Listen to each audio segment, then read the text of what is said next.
Hey everyone, my name is Neil Karski and I'm the CEO of Patient Engine, a seven-figure digital marketing, lead conversion, and coaching agency for high-ticket aesthetics providers. And I would like to personally welcome you to the Aesthetics Millionaires Show, where we sit down with industry entrepreneurs to talk about their personal journeys and discuss proven growth strategies. My genuine hope is that through this podcast, we can create more success stories in this industry and help more business owners scale past their competition. Enjoy the show. Ladies and gentlemen, another amazing episode of Aesthetics Millionaires Show. Today, I'm joined by a very, very, very special guest, Hetal Patel. She's a nurse practitioner and owner of Balanced Aesthetic and Wellness in Brandon, Florida. She brings an amazing insight to this industry and a very, very, very cool story. So thank you for joining us. I'm very excited to chat with you. Let's dive right into this. How did you get into that aesthetic industry and what led you to become an entrepreneur? Yeah, so honestly, it was by fate. I've actually I'm a nurse practitioner for over 15 years, in the medical space, 20 years. Um, when I was in school, I always had a fascination for skin and derm, not necessarily the aesthetic side that came later on. And I remember graduating from school, trying to get into the aesthetic derm space, wasn't able to get in because, well, you need experience. And so I did what most nurse practitioners do. I took a job with trauma. I took plastic surgery in the hospital. So I did more like trauma type of work, medicine. And then after I felt like something was missing, I recreated my career again, stepped outside of the hospital, tried to get into aesthetics again. And same thing, they wanted 2 years experience. And I'm like, well, how am I going to get experience if nobody gives me a chance? I think that the constant not being able to get into the aesthetic space kind of made me want to do it more. Fast forward another 6 years later, I was burnt out in medicine. I was doing wellness, hospitalist work. I was honestly like working 80 hours a week, and I felt like I hit a wall with my career. I remember sitting with my husband. It was like 3 summers in a row where I said, I feel like I can start my own practice. I really want to do aesthetics. Just didn't have the bandwidth. I didn't know how to get started. I met an injector who had offered a residency program, a paid residency program. So I said, okay, so let me get my normal certifications. Let's see if I can do this. I think I can start my own business. I'll start in a small salon loft. And so I did a residency, worked full time, did a residency for 4 months. I did my courses in Botox, fillers, like basic courses. And that's where Balance Aesthetic and Wellness kind of blossomed. I was in a little salon loft, and initially it was a lot of in and outs, meaning I was sitting around just doing Instagram videos, trying to build my brand. Um, a lot of empty slots. I was seeing like one or two patients a week. But while I was only seeing one or two patients, I was taking every opportunity to jump on podcasts, do more educational stuff, try to meet local injectors, just kind of get my name out there. I remember I was even at Crunch Fitness where I held a little booth there, just took every opportunity to get my name out there. When And was this? When did you start the business? I started the business September 2023. Okay.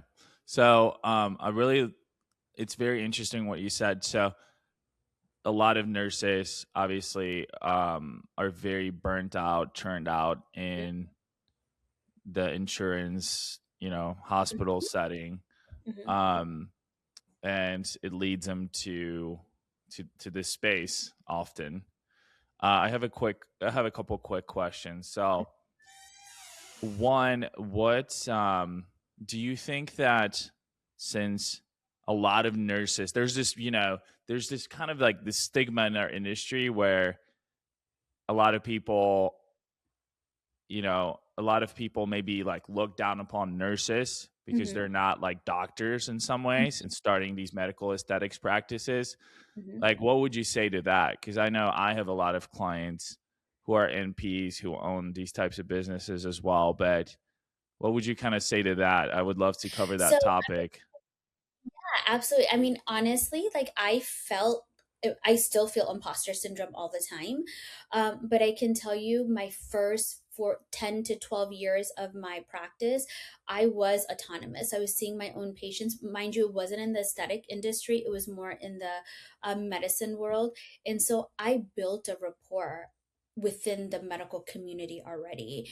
And I was seeing anywhere from like 30 to 50 patients a day, and I would have patients, family members reach out and want me as their provider. I think mostly because I was able to build that rapport, able to build that trust. Um, at the end of the day, when it comes to this space, knowing your limitations and knowing that at the end of the day, yeah, I'm not a physician, but I'm practicing within my scope, and knowing when something is outside of my scope. My medical director, she is a physician. She works in this aesthetic space. So I kind of bounce things off of her when I need to. But I think the biggest reasons why sometimes nurse practitioners get a bad rap is because sometimes we do blur the line. Sometimes we do cross that line of what is within our scope and what's not. And so I think just constantly being reminded that what's within my scope and I practice within it. And when I tell my patients, I was like, I've been a nurse practitioner, I have X amount of years of experience.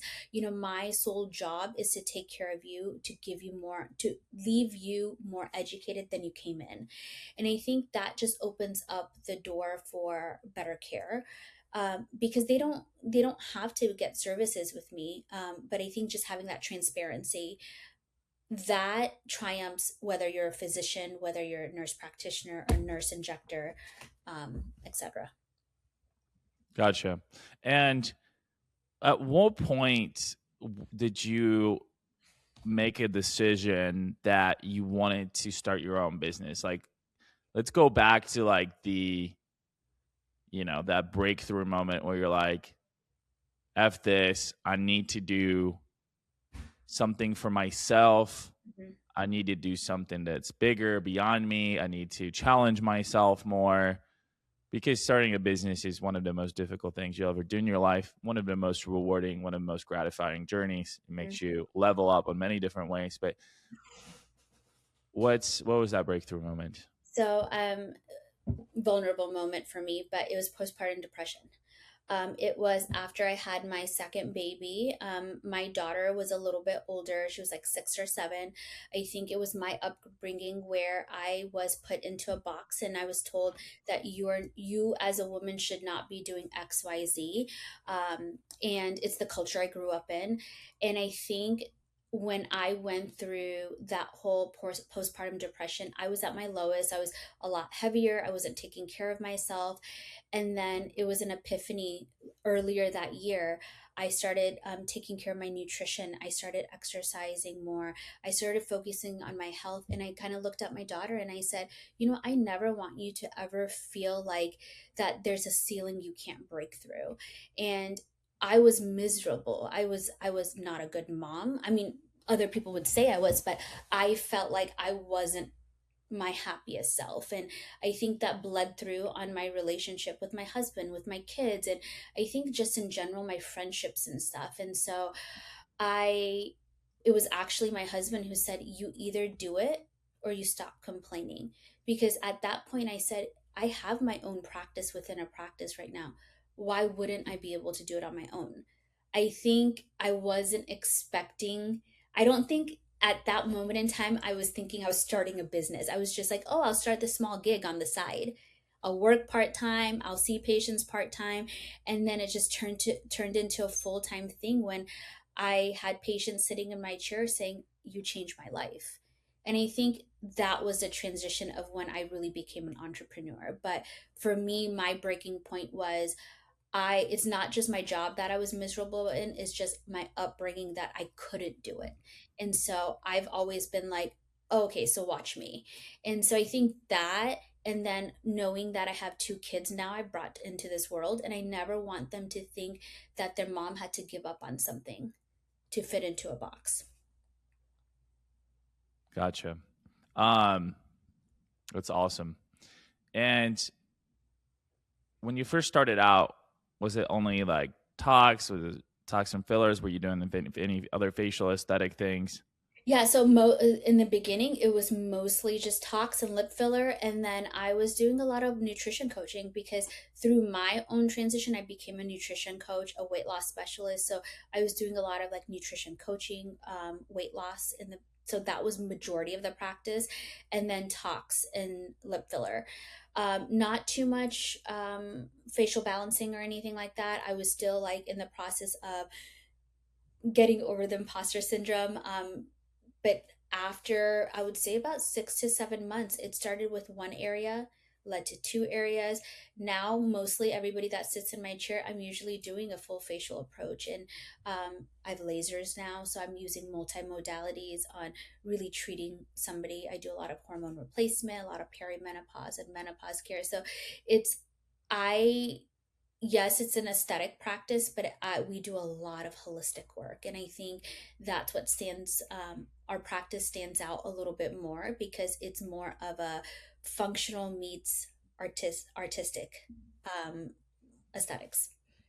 Tell us about the early days of when you were trying to, one, kind of learn how to do consultations.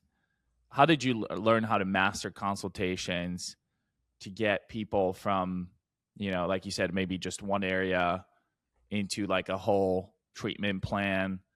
And let's talk about like the marketing side of things. I know you said you just put yourself out there. So a lot of people don't realize that like it's usually an investment, right? It's going to be either your time or your money or both, right?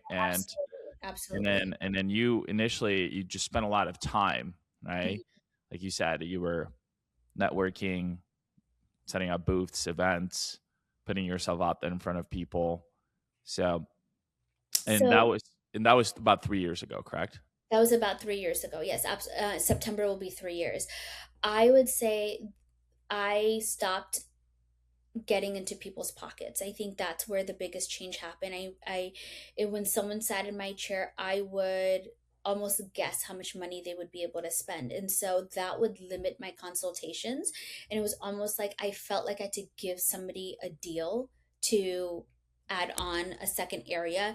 And I would always assume, okay, $4,500 for basic facial balancing. They probably don't have that money. So let me just start with lips. And then they would never do a second area.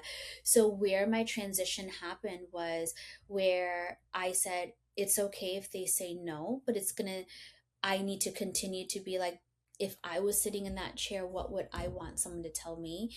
And so doing a full facial, like head to toe approach of like what's going on and just being like, good, better, best option. This is what I would recommend if I was sitting in that chair. And I don't want to say just take it or leave it, but it's almost like you have to have that backbone and not assume that a patient's not willing to invest. I think when we educate first, it really helps the people who are wanting to spend money make that decision that, okay, yeah, I should do full facial balancing. Because I always the patients who have been the most unhappiest are the ones who don't do full face, or they're the ones who only do one treatment and then they don't do another because they get subpar results.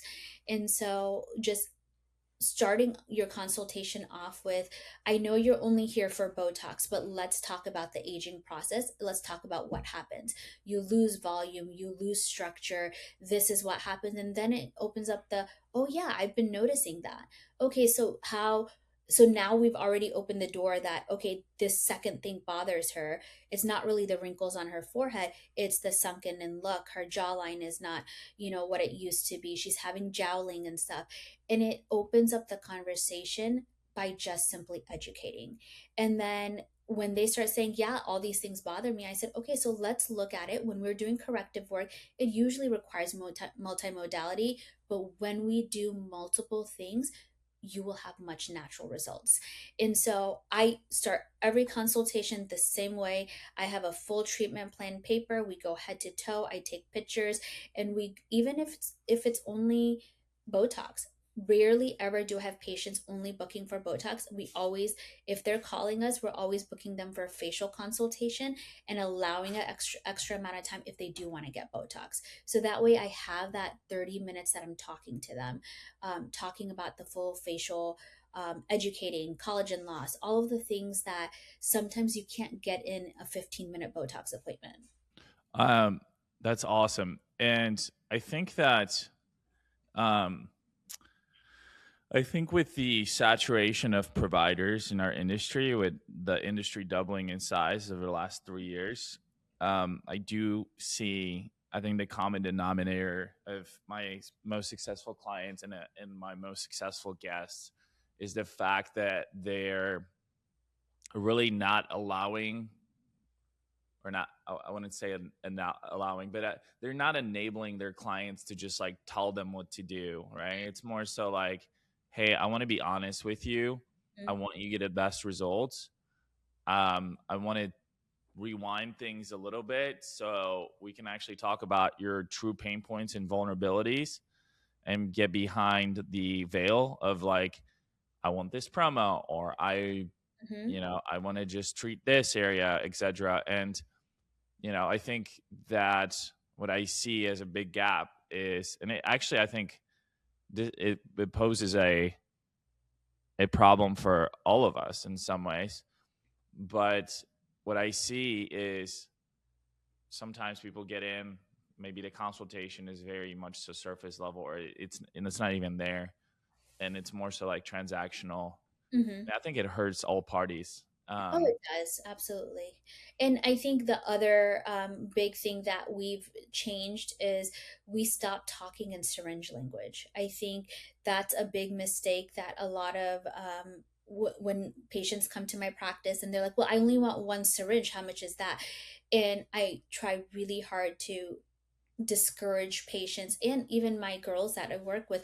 One, we don't give price over the phone. Two, we don't talk in syringes, because if someone's face may need a multiple syringes, only in my head will I know how many syringes I'm putting in. If we're going to do a treatment area, I'm doing mid cheek volume, mid cheek enhancement. We don't need to talk syringe prices, we talk treatment prices, because even if I'm putting one syringe in, I'm still going to charge her for that treatment area, because now once I'm treating that area, and if I do a multiple area with that same syringe, I'm charging her for two treatment areas, because now I'm assuming the risks that can happen. If the patient's only coming in for mid cheek, but then I'm doing a mid cheek nasolabial folds plus I'm doing chin shadowing, but I use one syringe, I'm not charging her for one syringe. I'm charging her for multiple treatment areas, because I also am signing on that I'm available to that person. I'm checking in on that person. That's time. That's my time. And I think we need to normalize that and I think that's how we stand out as medical providers. And we're not just like artistic injectors. Yeah, we're injectors, but at the end of the day, all of us have a medical license, whether it's a DO, MD, or nurse practitioner.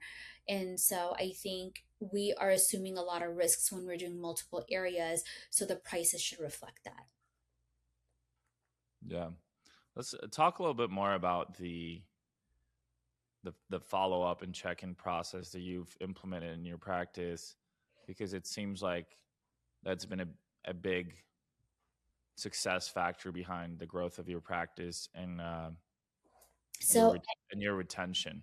absolutely. So anytime anybody walks in the door, whether they get a treatment service or not, we check on them within 24 hours. Let's just say Sally came in, she did a facial consultation, and she didn't, our closing rate for a lot of our consults, or actually all of our consults, we're about like 98-99% closing rate, meaning if a patient's coming in 99% of the time, they're either booking the service or putting a deposit down on the service, if they're not getting it that day. And I think part of it is the education, part of it is being able to answer all their questions and allowing that time. But let's just say they didn't book an appointment, we're checking on them within 24 hours, letting them know that we're still available to answer any questions. For anybody that does treatment, whether it's Botox, facial, 24 hours. It's a rule in my practice. I don't, even if it's a Saturday and the girls aren't here, they're reaching out to their patients because it's part of accountability. These patients are allowing us to touch their face, whether it's with an injection or whatever it is. 24 hours, we check on them. How are they doing? And most of the time, patients are like, wow, like, thank you for checking in on me, because that's where a lot of gaps can happen, especially when it comes to lasers and stuff like that. Is sometimes, and I've done that before, where I've gotten something done and then now I go down the rabbit hole of chat GPT and things like that, saying, is this normal, instead of, if my provider had reached out to me or the office, that opens up that communication, and I'm like, hey, listen, I have this, is this a problem? So it helps build that trust. So 24 hours, we have to check up anybody who has lasers for 3 days straight. We're checking in on them, allowing them to send us pictures on a HIPAA compliant chat line. And then after the 3 days, we kind of go on every other day. They're sending us pictures and stuff like that. And then no matter what, we're following up with every patient in office at 2 weeks. It's a 10-minute appointment, but we get them in the office. We take pictures. Usually for any of my tox patients, I let them know that, I want your talks to be perfect. That's why I make the 2 week appointment. You may not need any touch ups or anything like that, but I want to ensure that you're completely happy. And if there are any issues, it allows me time to, remedy those issues and stuff. And so for them, it's like, number one, now they're here a second time. Right. So it's a second set of hands on them, especially when they're new patients. So now when they're here the second time, you can go back and be like, okay, so when we talked about the skincare, and then it opens up that conversation to book another appointment. Yeah. So how do you transition that follow up into further like upsells, cross sells, treatment planning, etc.?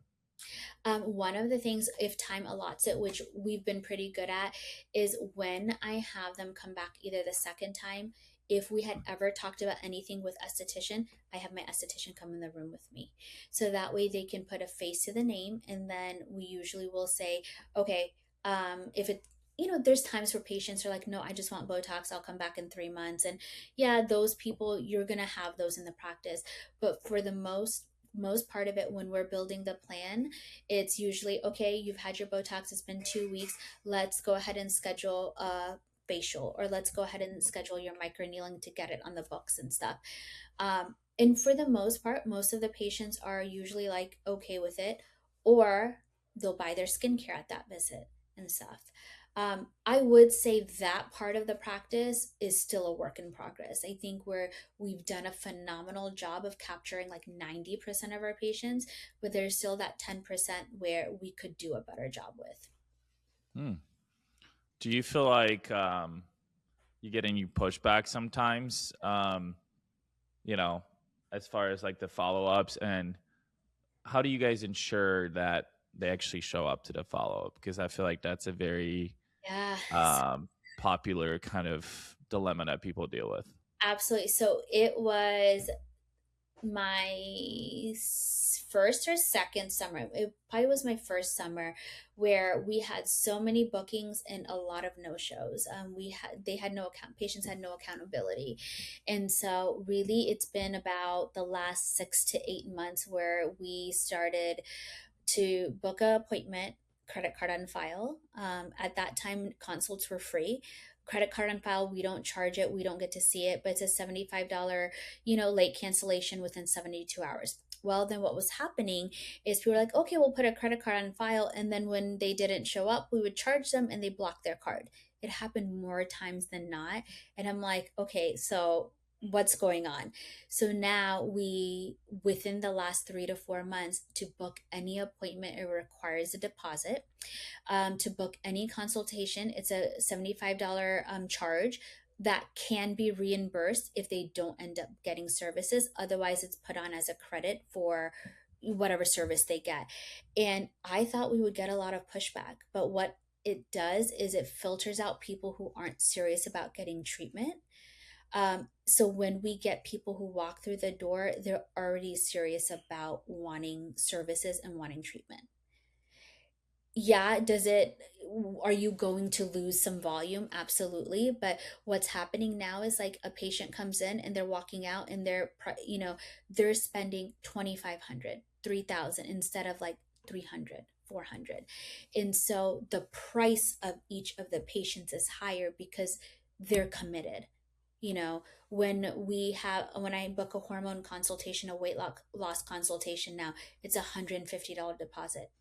Most people, that tells me you're invested, and that tells me that and I tell patients like this goes towards your treatment if you choose to get treatment, and if you don't choose to get treatment, this pays for my hour and a half that I spend with you for these weight loss and hormone consultations, because you will leave very educated and very informed when you walk out of my office. And so I think it's just consistently having the same message. It's growing pains. It was like there was a period of time I'm like, oh man, should I just go back to free consults? And you know changing the girls, when they were talking on the phone, they were like, oh, we feel weird telling them that they have to pay $75. And it was a culture change in our office, because we were so used to letting the patient dictate what they wanted and didn't want, that we we were losing out on money. How did you like make some like significant strides? So I know you spent the last 3 years getting to where you're at today. I know it was a lot of organic, but can you walk me through some of these major like revenue thresholds, like the 10K, the 25K, the 50K? Yeah, so I'm getting to that, and then 50, 75, 75 to 100. I know that you've done a lot of in-person stuff, a lot of organic stuff, just a lot of word of mouth, just like getting in front of people consistently, asking for referrals. I know you've done some SEO as well, so maybe you can walk us through that. And it's there's two ways to grow a service-based business and aesthetics practice: is get new clients and obviously retain those clients and sell them as much as possible, or help them as much as possible for a long period of time. So we'd just love to hear a little bit more yeah, I about mean, I would say, although I've done a lot of like boots on the ground and my girls are really good at what they do, I've spent a lot of money in marketing, a lot of money. And I think that's one thing, that if you feel like you cannot grow organically and get to 75 to 100K without the help of SEO, without the help of websites and things like that. So initially, when I had started, I was doing a lot of Google ads, but I had no footprint in the industry because I was fairly new. So the Google ads weren't very advantageous, because that's more of the long-term game plan. I did work with a couple marketing agency to do like the quick meta ads and stuff, and they brought in volume. I think over time, some of them were good, some of them brought in people. I think I still have like a good 10% of my patients that came initially from meta ads that turned into more. But most of those are just fillers. Like those patients ended up being like my trial of helping me grow as a practitioner, helping me grow as a business owner, of like how to do good consults and things like that. So all of those were learning curves. I think where we really made strides is we don't do a lot of promotions, but we do events, and we do two big events. And I think that those two big events is really what helped tip us over, because our events are pretty big. Our first year we did our event, we had probably like 80 or 90 people come, and we're like, oh my god, like how did 80 or 90 people come? Like it wasn't like a high revenue generating event, but it was a learning curve for me, that okay, we can get the people here, so now what can we do to get them to spend money or to plan for their whole year? So this last year we did the event, and we had over six figures in one 4 hour event. And the reason why we had that, and that's really what helped tip us over, is we executed, we had a plan. Every single RSVP we got, we started promoting it 8 weeks in advance. People started looking forward to it because they came the year before. But this time we're like, anybody who comes, we need to book an appointment with you to do a treatment plan for the event, because we want you guys to maximize your time here.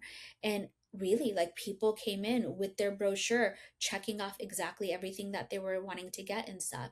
And I think that, and then now people are starting to see results, right? So I feel like the first year of my practice, I wasn't posting any before and afters, because it takes a good 6, 7 months really to post good before and afters. And so it wasn't until year or two, between that, word of mouth, SEO. I think SEO has been the strongest game for me. Google reviews. I think Google reviews are super like, those are, I would say, very valuable. A lot of patients who come in, I'm like, how did you find us? They say, Google, I looked at your reviews. But also, you have to invest in marketing, but you have to find the right partnership too. And I think that's really hard as an aesthetic provider, because sometimes you can be so passionate about what you want to do, but that might not be the right financial way to build your practice. Because at the end of the day, I didn't go to business school. Yeah, I did, and it definitely did not teach me enough. um, but the real world application did. Would you say, in my professional opinion, it is a lot harder now, though, to grow a company organically? Because I know that the last 3 years, things changed a lot. And I think when you first started, this industry was 50% the size of it is today. So, in my opinion, organic is usually, or in-person stuff like word of mouth, like things like that are always going to be, would say, the strongest, more so, like Mm-hmm. very impactful type of ways to grow your business. But they're going to require a lot of time. They're going to be very, they may not be predictable in Mm-hmm. some ways, and they consistently require you and your time, right? They really Oh do. yeah. Oh yeah. I mean, to be honest with you, like, when patients come in, they've been watching me on Instagram for a whole 6 months before they even physically come into the office. And so organic growth is super slow. But I think where the reason why I have been able to be successful is because I started off small. I think if I had already started off big with a big med spa practice and stuff, organic, there's no, like, I would been buried alive, because it wasn't enough volume, right? Before, it was just me, myself. I wasn't taking salary. And then 8 months later, fast forward, I hired my first employee. I moved into a little bit bigger space, but still not like breaking the bank or anything. And like, was able to slowly add stuff on. Um, so as we're growing, we're putting it back into the practice. But I can tell you, I probably would have gotten a lot further had, if I did do every avenue of marketing. I think for me, I've been burned a few times when it comes to marketing, because it's a lot of money. I think my marketing spend is probably a good 15-20% of my all of my budget, and I spend a lot on the background.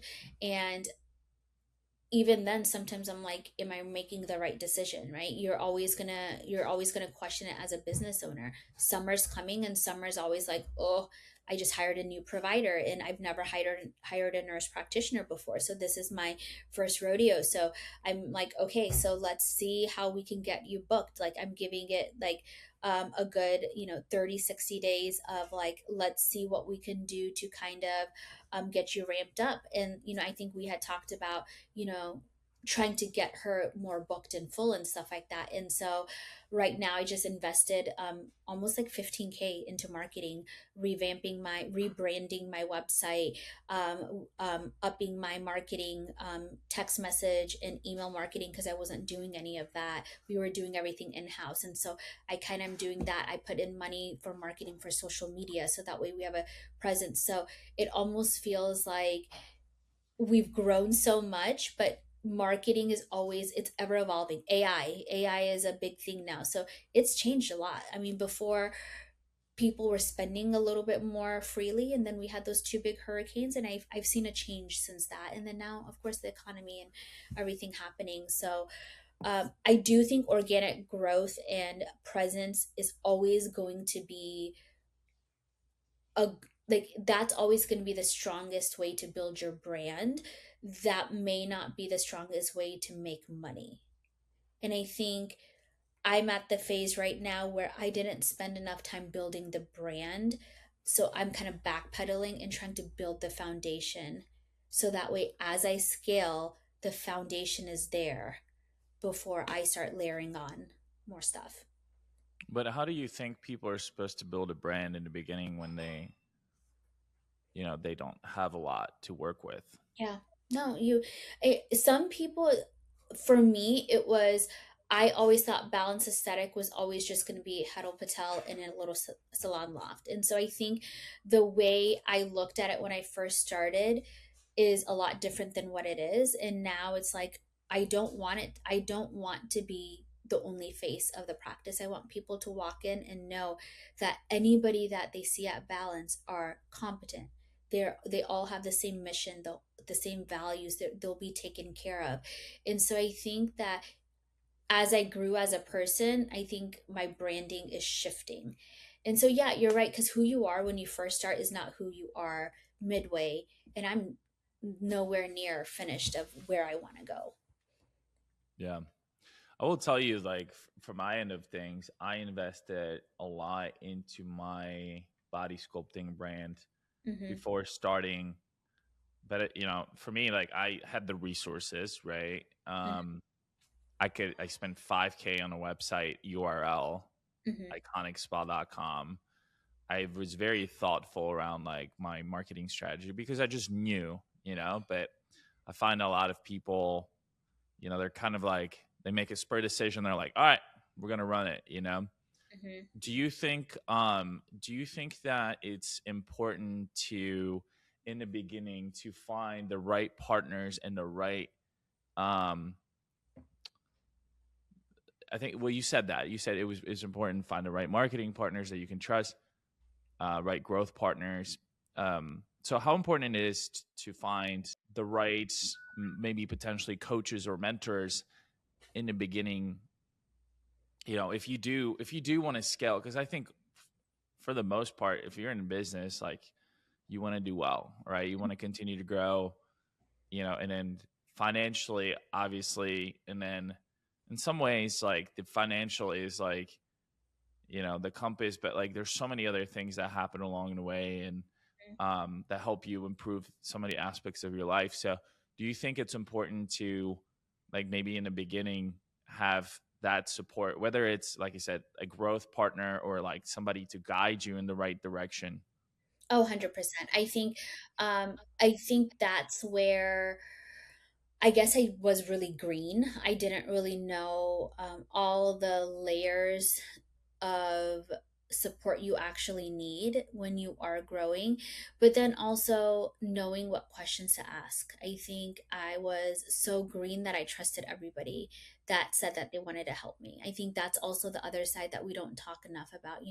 I got myself into buying a laser, and what's the quickest way of getting rid of a rep is by buying a laser. And that's exactly what happened. I bought this device that they said would change my practice. And I was green. I was like, oh yeah, sure.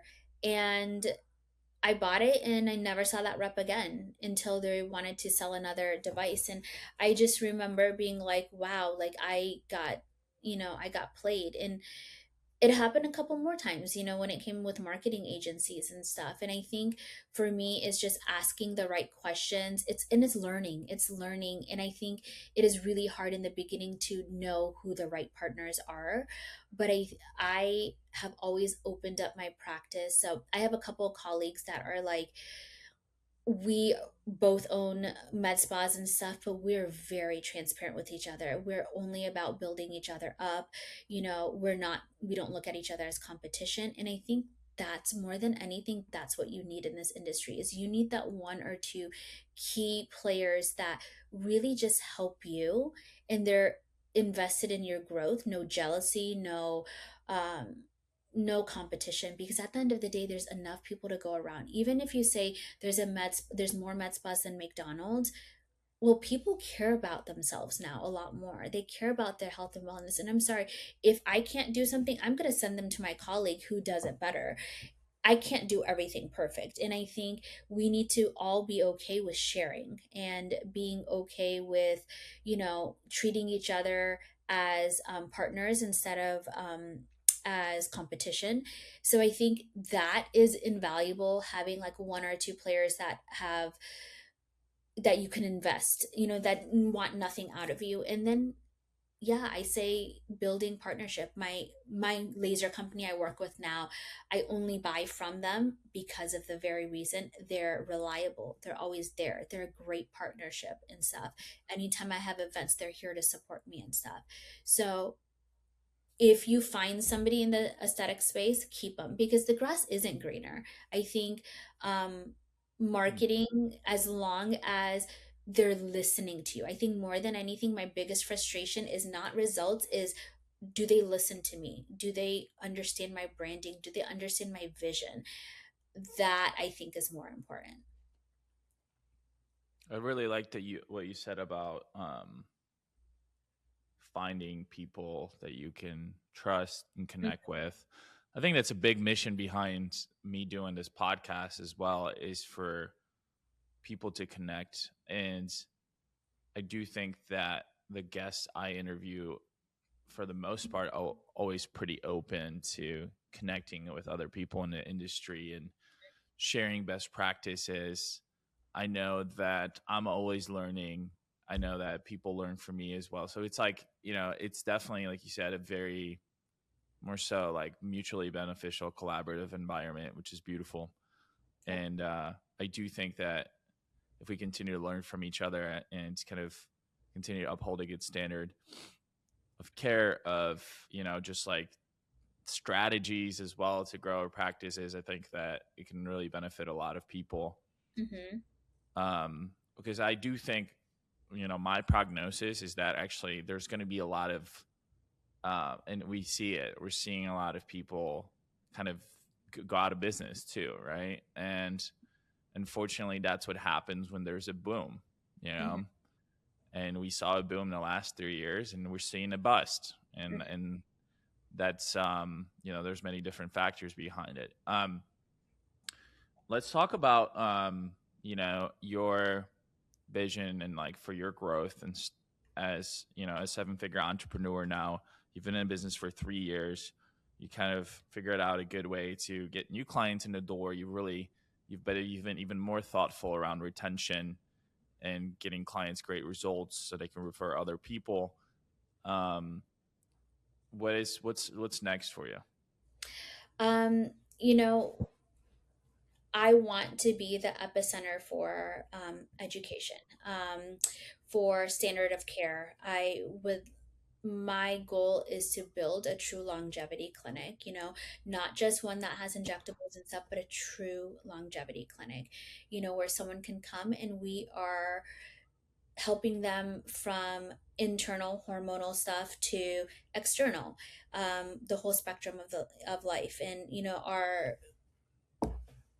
clientele are mostly in their 30s and 40s going through a lot of stuff. And so to be able to capture and to be able to help them, that is my biggest goal. And to have a center of excellence. I mean, that's always, anytime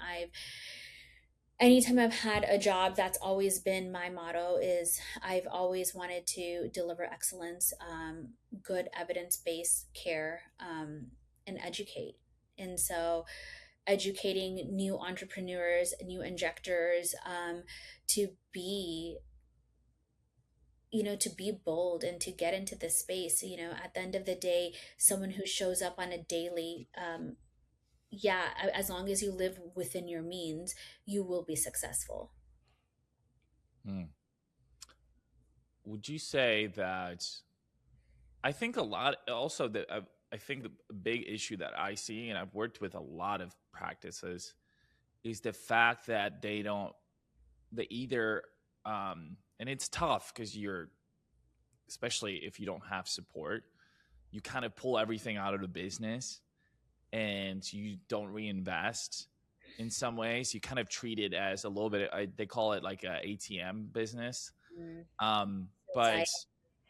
yeah, I see this a lot though. It's like a lot of people are like, well, I'm going to start this business, bootstrap it and see what happens, right? Like you absolutely need to be very thoughtful and intentional behind it, and Mhm. understanding if you have some sort of capital financial support.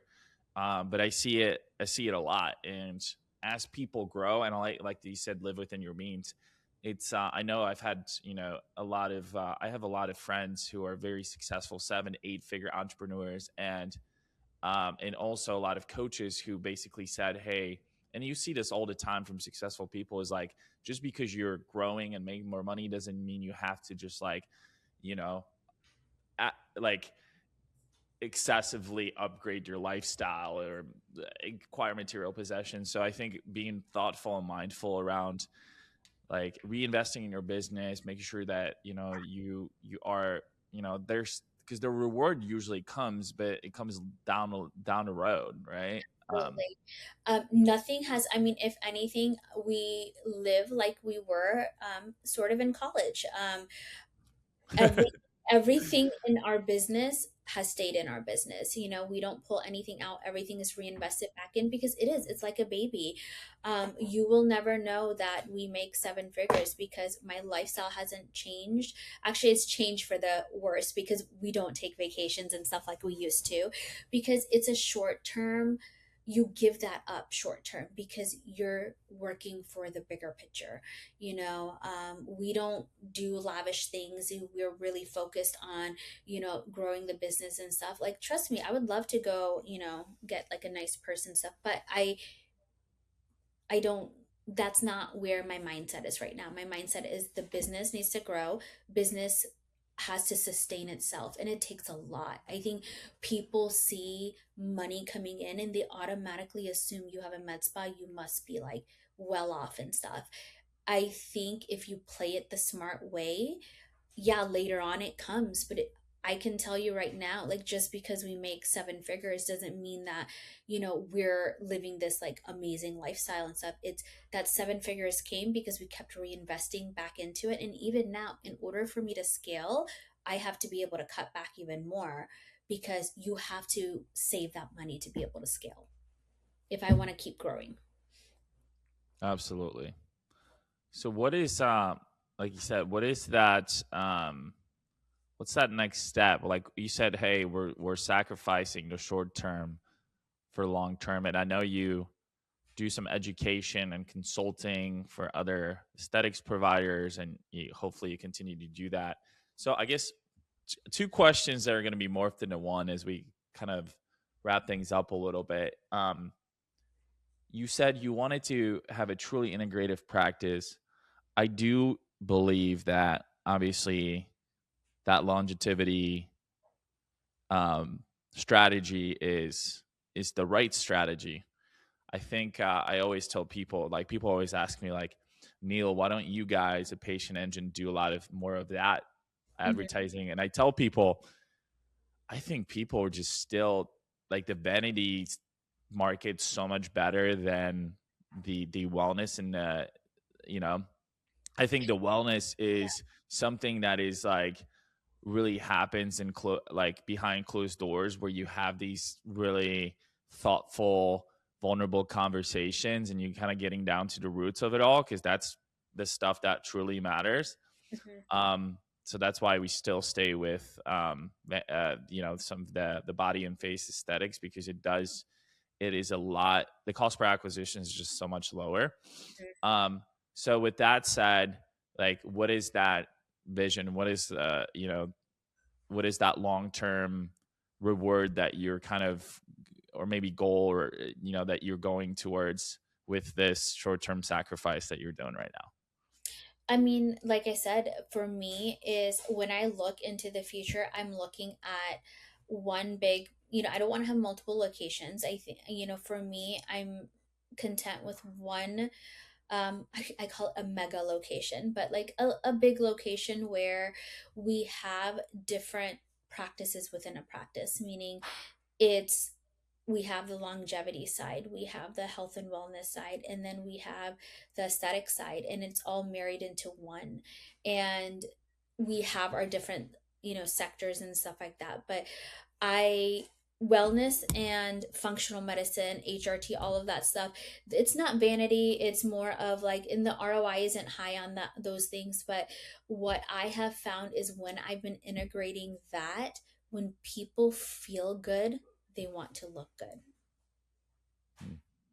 And I feel like when people invest in their health, they want to invest in their skin. And there's always going to be people that will invest in their looks before their health. There's always going to be that. But I already see such a, especially in my age group, like the 40s, women, like women are more taking control of their hormones early on.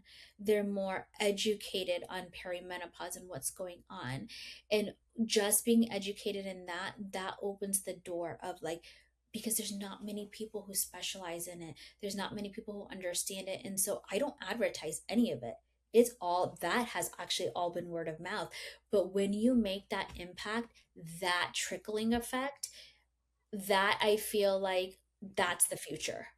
And so it's almost like, yes, we can do face and body. I actually don't do body. I only do more like the face and stuff like that. But I think body is an amazing add-on as well. That would be amazing. But I think for me, my passion has always been like the medicine part.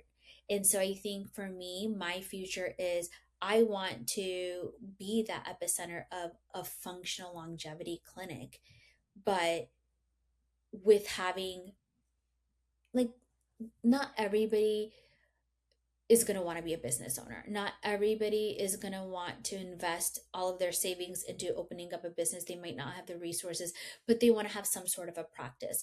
And so I really take care of my employees. One of the biggest things I tell, one of the injectors that just started, I said, I want you to have a practice within a practice. And so being able to provide that for other providers, to be able to have a practice within a practice, we all have our specialties, we all have our clientele, but we're all under one roof. I don't know how it's exactly going to go. I think we fine tune as we go. But the way I envision it is that we have everything married into under one roof. Awesome. Are you open to connecting with other entrepreneurs that are listening to this podcast? Absolutely. Where can people find you if they want to connect with you? So, Instagram, they can email me, call me, text me. Okay, we'll throw all these things in the show notes, guys. Last question to you, or a couple, just a fun ones, just to wrap things up. But you said you don't go on too many vacations, but what's a place that you haven't been to that you're going to take yourself to when you hit that next benchmark? The Maldives. The Maldives. That's beautiful. And then what is something, we're going to get to the core here. What is something that bothers you about yourself that you want to change? Physically or just in general? In general. Being too much of a perfectionist. Yeah. I think wanting things to be perfect all the time. Yeah. Because I think that a lot of times, and I'm doing better as taking failures. I think within this last 3 years, I have failed more times than I have succeeded. And I think people only see the success because that's what you see on Instagram, but it's the failures that really built who I am. Gotcha. But not being so hard on myself. I think taking little opportunities to be proud of how far we've come. Beautiful. Well, thank you so much for joining us today. This is really insightful and thoughtful. Hetal Patel, guys. Thank you. We really appreciate you. Thank you so much.